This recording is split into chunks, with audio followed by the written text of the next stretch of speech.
Good morning, everyone. This is our Local Plan Have Your Say webinar session. Thank you very much for joining us this morning. We are going to be online for a couple of hours. This session will be looking at answering your questions about the local plan, explaining what the consultation covers, outlining the key issues and challenges, and explaining how to take part in the consultation. So first of all, what I'm going to do is hand over to the panel and ask everyone to introduce themselves. I'll just introduce myself first. So my name's Taryn Pearson-Rose. I'm the Deputy Chief Exec here at Tandridge District Council. Councillor Sayer. Good morning, and thank you for tuning into this. I'm Councillor Catherine Sayer. I'm the Leader of the Council and the Chair of the Planning Policy Committee. Nick. Hello, good morning everybody. My name's Nick Perrins and I'm Principal Planner in the Planning Policy team and overseeing the production of the local plan. Renato. Good morning everybody. My name is Renato Messeri. I'm a Principal Planner within the Local Plans team, working with Nick in preparing the local plan. Thank you. Adam. Good morning, Adam Bennett, Principal Policy Officer within the Policy team. Tom. Thank you, Taryn. My name's Thomas James. I'm the Interim Head of Planning, responsible for the development management function at the Council. So my team determines the plan applications and we need to assess any applications in accordance with the policies which are contained within a local plan. Thank you. So that's your panel this morning. How we're going to answer your questions is we invited residents to submit up to 3 questions about the consultation. Questions were submitted anonymously by Monday the 13th of July. What we've done is we've grouped questions of a similar nature together, so everyone's question will be there, but it might be grouped or linked to another question so that we don't duplicate too much. And we've got a full three hours this morning into this afternoon if needed, so we will answer as many as possible that if time allows. I think we're quite hopeful that we will get through all of them. After this, we will invite any questions from the audience. We haven't got anyone here with us at the moment in the council chamber, but of course people could arrive. So without further ado, I'm going to start off with the very first question. You can see it here on the screen. Why are we preparing a local plan if Tandridge District Council will become part of East Surrey Council on the 1st of April 2027? I'm going to ask Councillor Sayer to answer that. Thank you, Taryn. And this was a question that has been coming up a lot at the events that we've been holding over the past couple of weeks. So the council is still required by law to prepare an up-to-date local plan, even though local government is changing. A local plan sets out where homes, jobs, infrastructure and protected areas should be located in the future. The government has made it clear that it expects full local plan coverage as soon as possible, including for those councils going through local government reorganisation. Next April, East Surrey Council will take over planning responsibilities for our area. So the work being done now will provide that new authority with an up-to-date planning framework rather than relying on older policies or planning decisions being made at appeal, which I think we all know is not a good thing for this district. As a result of the government's high house building targets and its planning reforms, which have already seriously weakened protection for the Greenbelt, the district is now coming under extreme pressure from speculative and inappropriate planning applications on high-quality countryside. So an up-to-date local plan should allow more control over development locally and hopefully stop or at least greatly reduce these speculative applications. It's important also to have a Tandridge local plan ready by the time the new East Surrey Council takes over. That's because there's no confirmed timeline at the minute for when there'll be an across Surrey development plan, and we don't want Tandridge District Council to be left without an up-to-date planning strategy which has been put together locally by local people and with local input in the meantime. Thank you. And Councillor Sayre, if you wouldn't mind, I think I'm going to ask you the next question. What is the democratic mandate for building more homes here? Yes, well, it's a sort of linked question, this one, and the answer is there's no local democratic mandate, as I'm sure most of you are probably aware.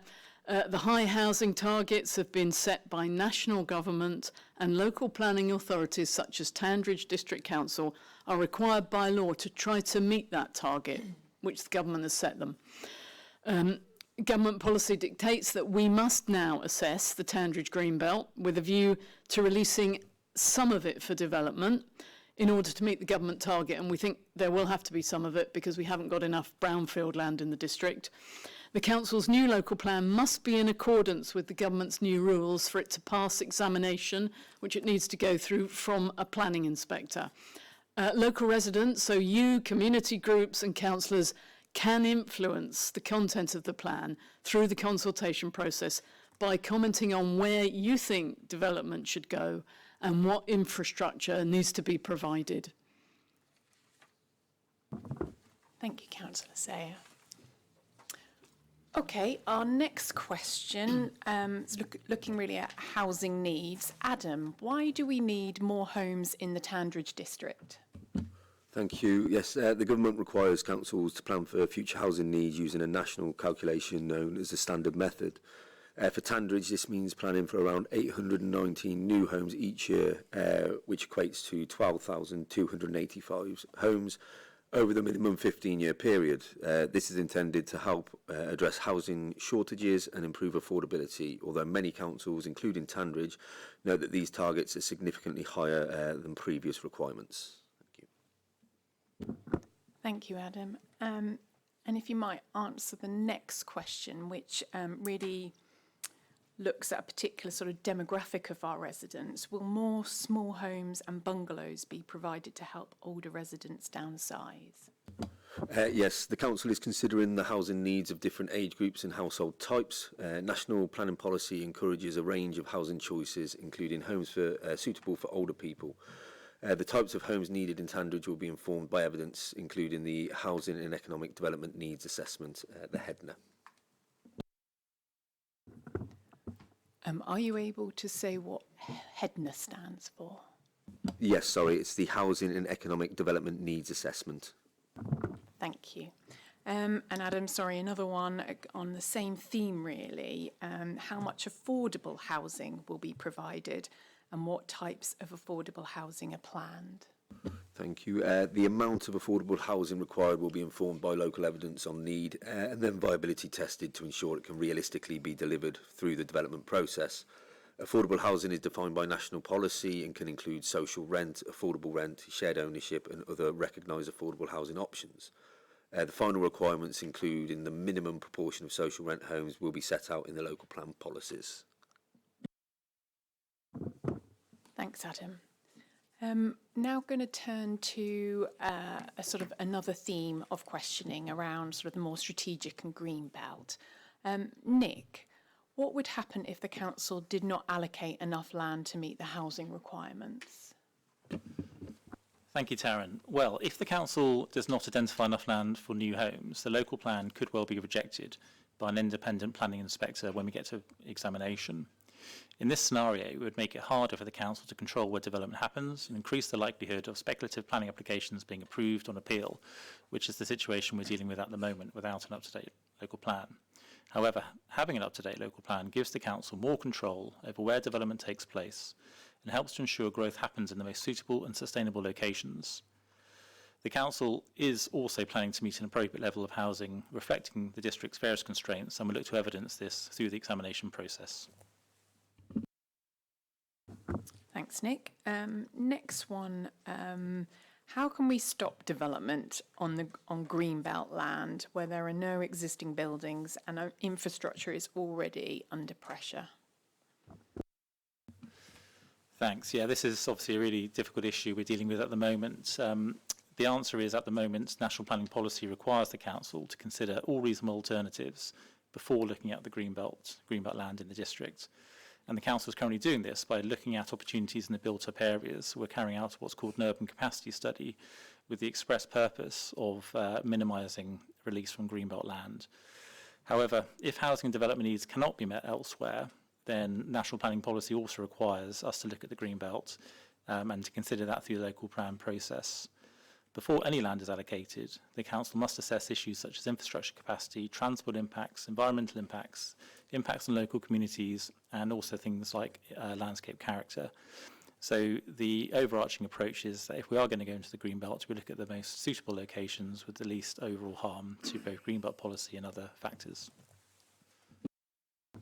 So thanks, Nick. So probably just unpacking that a little bit more, further question about what factors are considered before greenbelt land is released for development, and how will exceptional circumstances be demonstrated? Okay. So, yes, the council can only remove land from the greenbelt through the local plan process if we can demonstrate exceptional circumstances, and this is a national policy requirement. This means that we need to provide clear evidence that development needs cannot be reasonably met elsewhere, and we need to consider all the factors together, such as housing need, alternative sites, sustainability, infrastructure capacity, and the role land plays in terms of greenbelt purposes. And we also must show, this is a really important point, that any changes to greenbelt must not fundamentally undermine the purposes of greenbelt in the remaining part of Tandridge District. It's these factors when weighed together which could amount to exceptional circumstances under current national planning policy.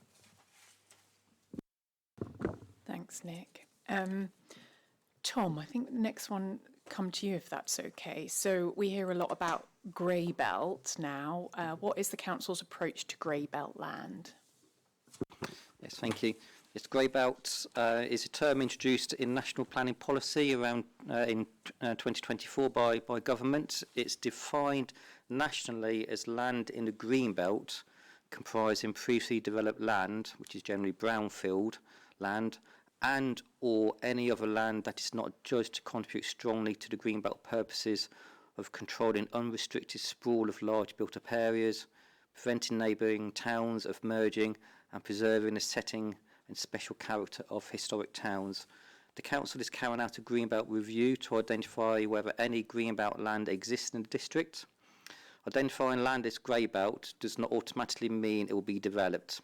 Any site will still need to be assessed against other planning considerations, including whether it is in a sustainable location and whether supporting infrastructure can be provided. Thanks, Tom. Councillor Sayer, can we designate a new national landscape to add further protection to greenbelt in Tandridge and its surrounding areas? No, only the government can designate a new national landscape, and only the government can agree to an extension of an existing national landscape. It's not within the council's power to do that. You're probably aware Tandridge District already has 2 designated national landscapes.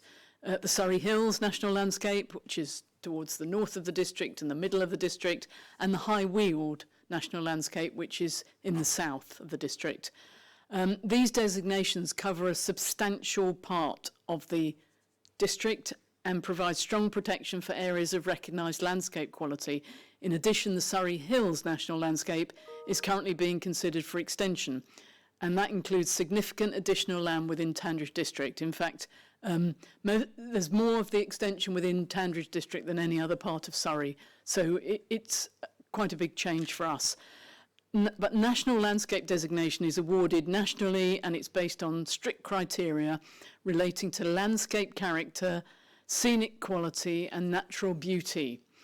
It's therefore separate from the Greenbelt designation, which is for a different purpose. Greenbelt policy is intended to prevent urban sprawl, safeguard the countryside from encroachment and maintain the separation of settlements.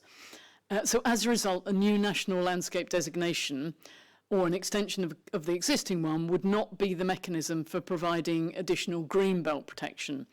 And as mentioned, it's beyond the scope of the local plan for any changes to the national landscapes, and that it's a matter entirely for the national government to consider. Thanks. Thank you, Councillor Sayer. We're now going to go on to a set of questions that focus more around infrastructure. Renato, could you tell us how can major developments proceed when road infrastructure, for example, is already under such pressure? Yeah, thanks, Taryn. Unsurprisingly, this was an issue that came up quite frequently at our local plan consultation events. Residents, helped us identify existing hotspots, congestion hotspots across the district, and they can be exacerbated, particularly when the M25, M23 have issues, and that diverts traffic onto the sort of local A roads such as the A25 and the A22. So in terms of how the council should deal with that through the local plan process, we must assess the transport impacts of proposed development through traffic modelling, highway studies, and consultation with Surrey County Council, which is the Highways Authority, and also National Highways, which deals with the strategic road network, such as the motorways. This work is currently underway, and once completed, will inform decisions on where development could reasonably be accommodated without undue additional pressure on the road infrastructure. In essence, development should only proceed if its impacts can be properly mitigated through measures such as road improvements, additional capacity, better public transport, walking and cycling facilities, and other transport improvements. So that assessment will help us determine which development sites are taken forward through the local plan process. Thank you. And sort of linked to that is how can large developments be considered when previous proposals have potentially raised significant concerns? And this question is particularly around the M25 junctions, but I think that would probably be the same with any sort of previous concerns raised about proposals.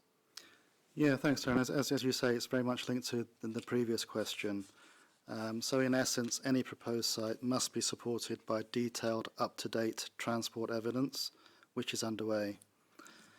National Highways and Surrey County Council will assess the impact on both the local roads and the strategic road network, including the nearby M25 junctions.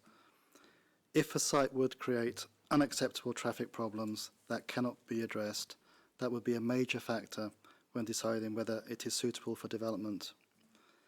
The previous issues identified through the previous local plan process at nearby M25 junctions, particularly Junction 6, and also the A22, A64 junction at Fellbridge, are certainly understood and are being assessed again as part of the new local plan process. Thank you. And moving on to sort of infrastructure beyond road, so schools, healthcare, utilities, other infrastructure, how will that be delivered alongside a new development? Yeah, thank you. So planning for infrastructure is certainly a key part of preparing the local plan. And as part of that, we've commissioned an infrastructure delivery plan, which will form a key part of our evidence base to support our options going forward. As part of that, the Council is working with education providers, the NHS and other healthcare organisations, utility companies, transport authorities and other infrastructure providers to identify the impact of planned growth and what infrastructure will be needed. As part of new development, developers may be required to provide infrastructure directly or contribute to funding to help deliver it at the right time. The Council intends for its local plan to be very much infrastructure-led and will ensure its policies are secure and deliver critical on-site provision at the earliest stage of the development process. As set out in the consultation document, the baseline infrastructure delivery plan has identified some issues already that are going to be concerns that need to be addressed going forward. So we talked about the road network, that's there as a starter. We need to plan for more sustainable transport. Water supply and wastewater capacity are issues that have been identified, as well as flood risk and drainage issues. Healthcare capacity and the need for more facilities, again, needs to be addressed, as well as education, particularly for secondary and SEND types of education facility. Thank you. Lovely, thank you very much. We're now going on to a group of questions that sort of focuses on site assessment. So, Adam, what assessments are carried out before sites are allocated?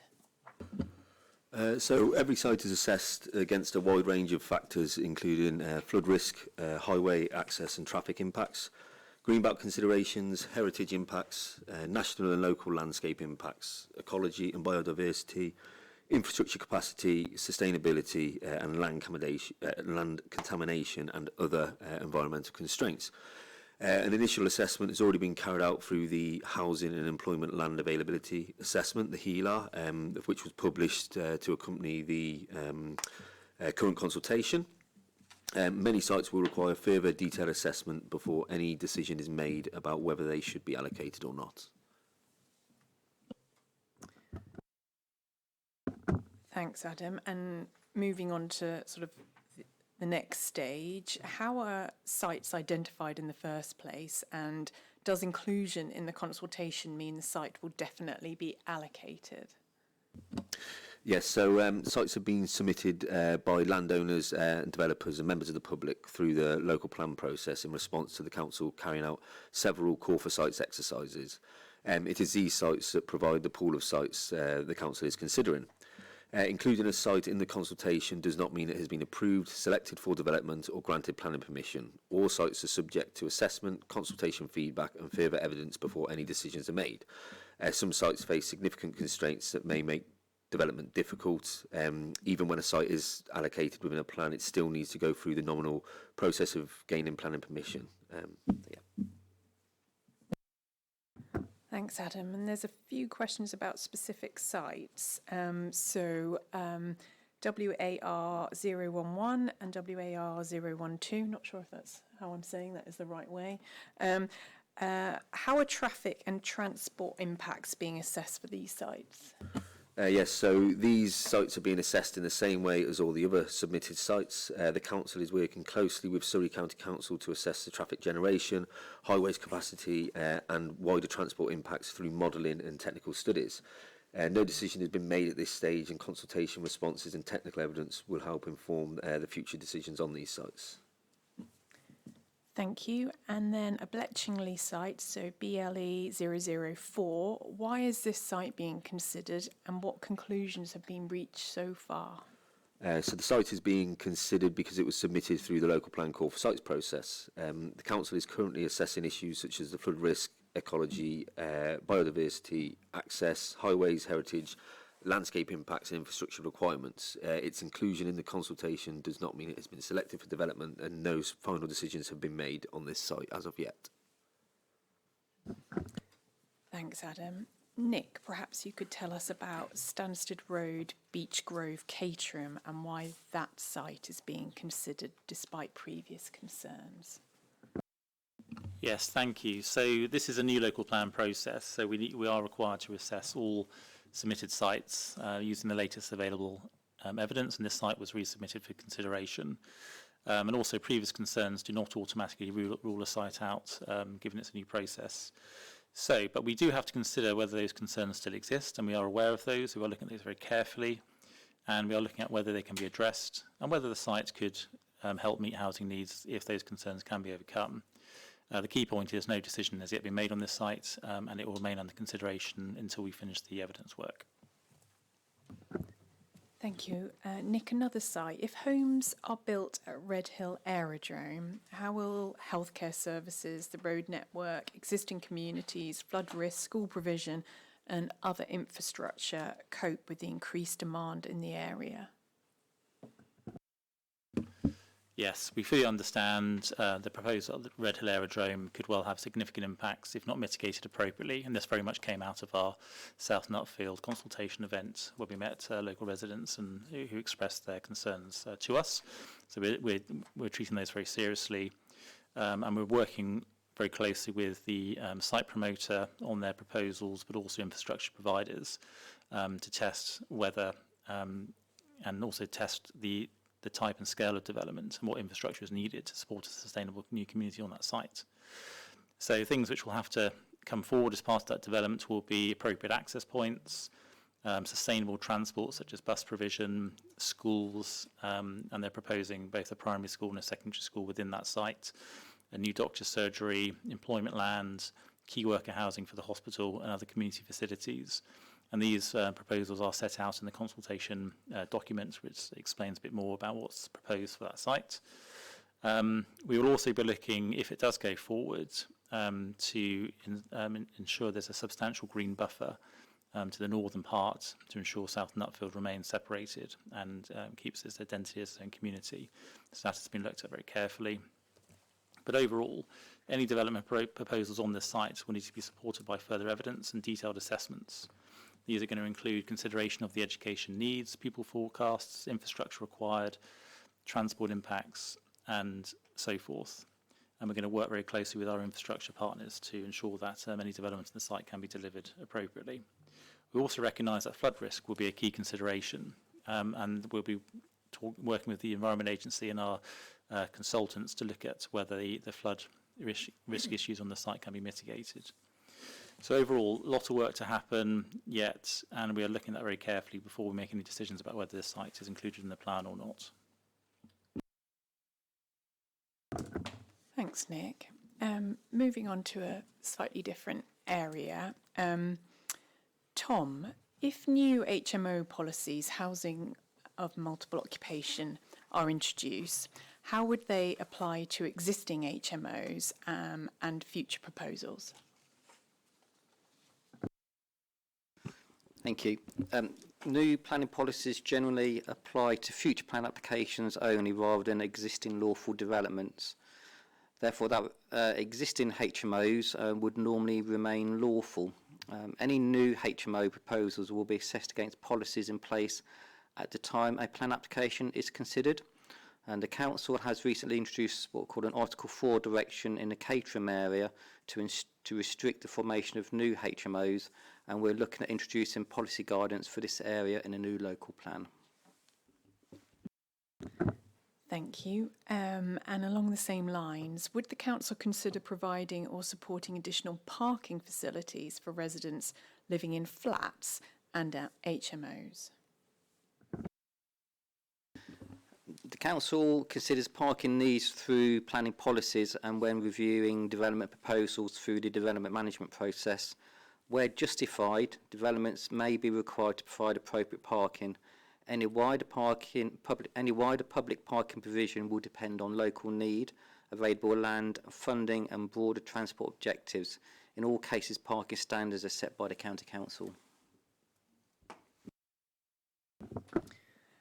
Thank you. And one further question around parking pressures. So, Tom, how can parking pressures on residential streets be addressed where higher density housing results in an increase in car ownership? So parking impacts are taken into account when assessing development proposals through the plan application submission. Measures may include parking standards for new development, good site design, controlled parking schemes which are led by the Highway Authority, improvement of sustainable transport and other site-specific solutions. Thank you. Moving on to questions more around the consultation and more general questions. Will all information, including site plans for each area of the district, be available at the consultation events? Renato. Yes, all information relating to that site plans will be available at the consultation events.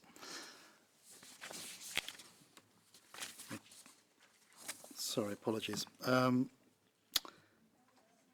Yeah, all that information is also available online, including site plans, and all other information is available online as well.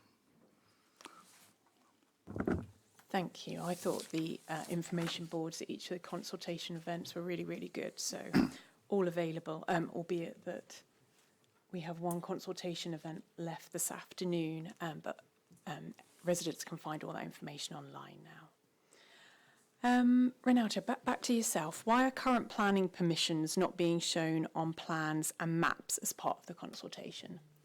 Thank you, Taryn. The consultation is mainly focused on sites submitted through the Housing and Employment Land Availability Assessment. That's called the HELA plans. These are new sites that have been promoted by landowners and developers. Where these sites are also subject to planning applications or appeals, these have also been shown on the maps that have been mentioned previously. However, following feedback from residents, the Council is adding recently approved and pending major planning applications and allowed appeals on those sites that are close to submitted sites to help provide a clearer picture of cumulative development in the area. So that just gives a fuller picture of what's going on in the area. And we will do that by adding that information either to the parish maps that are available online or the interactive map as well. So either or both of those will be updated as soon as possible. Thank you. If there are multiple adult residents in one household, should we submit individual objections or one response for everyone? So the Council will accept responses submitted by more than one person in a household. Residents can submit either separate responses or provide a joint response that includes everybody involved. And they can do that through the various ways that are set out in the consultation, either through the online questionnaire or by email or by written response. Great, thank you. Renato, final one for you in this section. How did you decide where to hold the consultation events? So the aim was to spread events across the district so that as many residents as possible could attend one locally.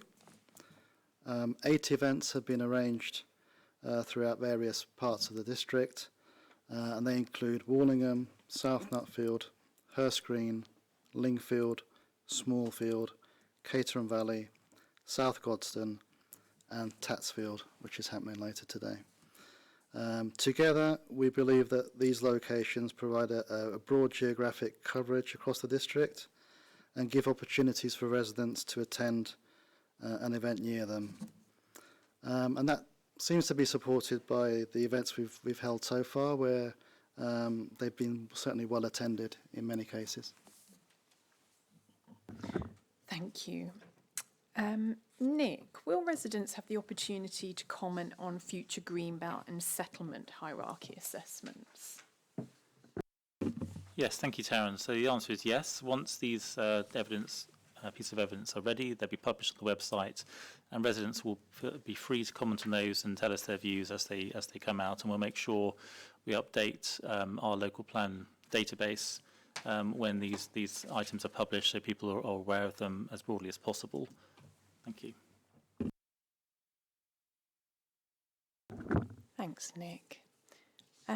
Councillor Sayer, why did the consultation start in July and why is it running for 6 weeks? Can this be extended at all? Yes, thanks, Taryn. And I had 1 or 2 people at the events we've been holding asking that same question. So the consultation started on the 6th of July. And that was because that was when the documentation was ready. And it was scheduled to run, well, it is scheduled to run for 6 weeks until the 17th of August. And that does meet the national minimum consultation period of 6 weeks. We've had a number of residents asking us to consider an extension due to the period partly falling within the summer holidays. And we've decided that we will be extending the consultation, and we'll extend it until the end of Wednesday, the 2nd of September. And we've chosen that date because it enables us to give residents more time to give their views, and it doesn't delay the progress of the plan too much. So it gives residents, business, community groups a little bit more time to digest the information and submit their comments. We can't delay it indefinitely, obviously, but we can't delay it any longer because there is an awful lot of work to be done if we're going to get the plan in by the end of December, which we've explained earlier, we really do need to do. And of course, there's a new national planning policy framework coming from the government. It's just been postponed, I think, because we're having a new Prime Minister. So we don't know when we're going to get that now, possibly in September. And all of that has to be factored in and taken into account. So we've tried to be as reasonable as possible, and we have fixed on the end of Wednesday, the 2nd of September. So that's just over another 2 weeks. Thanks. Thank you, Councillor Sayer. Okay, that brings us to the end of the Q&A session. No one has attended in person, so there's no additional questions from the floor. So just to remind everyone watching online, as Councillor Sayer has just said, we've extended the consultation period until Wednesday the 2nd of September. So there is still plenty of time to get involved and let us know your views. There are a number of ways of doing that. You can visit online and the address is there. Complete the survey whilst you're there. Scan the QR code, which you can see here on the slide. And just to remind you now, we have until the 2nd of September. Apart from that, I think all there is left for me to do is to thank the panel this morning. Are we still on this morning? No, just gone in. Yes, we're still on this morning. And just encourage everyone to continue to share their feedback and complete the consultation. Thank you very much.